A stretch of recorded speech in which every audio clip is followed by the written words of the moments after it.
Hi நண்பர்களே, இந்த video என்ன பார்க்க போகிறோம்னா, நம்ம வீட்டில் ஏற்பட்ட பிரச்சனையில் இந்த டேப்பை போட்டு உடைச்சிட்டாங்க. இந்த டேப்பை நம்ம எப்படி மாற்ற போகிறோன்றதை பார்ப்போம். ஃபஸ்ட்டு இந்த டேப்பில் உடஞ்ச பகுதி பாருங்கள். இதுதான் பிவிசி டேப், உடஞ்ச டேப்பு. இதோட த்ரெட்டு பாருங்கள். இதோட த்ரெட்டு எல்லாமே பார்த்தீங்கன்னா இதுக்குள்ளே மாட்டிகிட்டு இருக்கு பாருங்கள். இதை எப்படி நம்ம எடுத்துகிட்டு வேறு டேப்பை எப்படி ஃபிக்ஸ் பண்ணுறது அப்படின்னு தான் அதை பார்க்க போகிறோம்.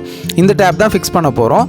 ஓகேங்களா? இப்போ வந்து நம்ம ஃபஸ்ட்டு என்ன பண்ணணும் அப்படின்னா, ஒரு ஆக்ஷா பிளேட் மட்டும் எடுத்துகிட்டு ஒரு பக்கமாக நல்லா நம்ம கட் பண்ணிக்கலாம். அந்த த்ரெட்டு வர வரைக்கும் நம்ம கட் பண்ணிக்கணும். இப்போ பாருங்கள், கட் பண்ணியாச்சு. இதே மாதிரி மறுபக்கமும் நம்ம கட் பண்ணிக்கலாம்.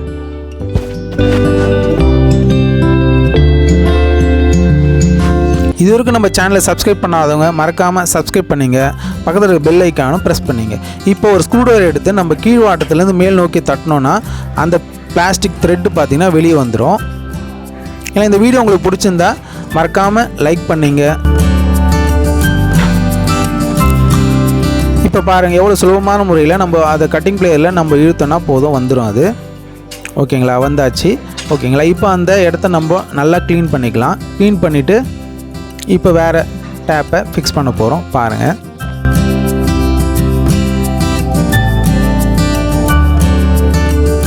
இப்போ பார்த்தீங்கன்னா இது மாதிரி டெஃப்லான் டேப் யூஸ் பண்ணிங்க. ஓகேங்களா? செல்லாக் யூஸ் பண்ணுறது போது இந்த டெஃப்லான் டேப் யூஸ் பண்ணிங்கன்னா அந்த பிவிசி டேப்லாம் உங்களுக்கு த்ரெட் வந்து டேமேஜ் ஆகாமல் ஈஸியாக நம்ம ஃபிக்ஸ் பண்ணிக்கலாம்.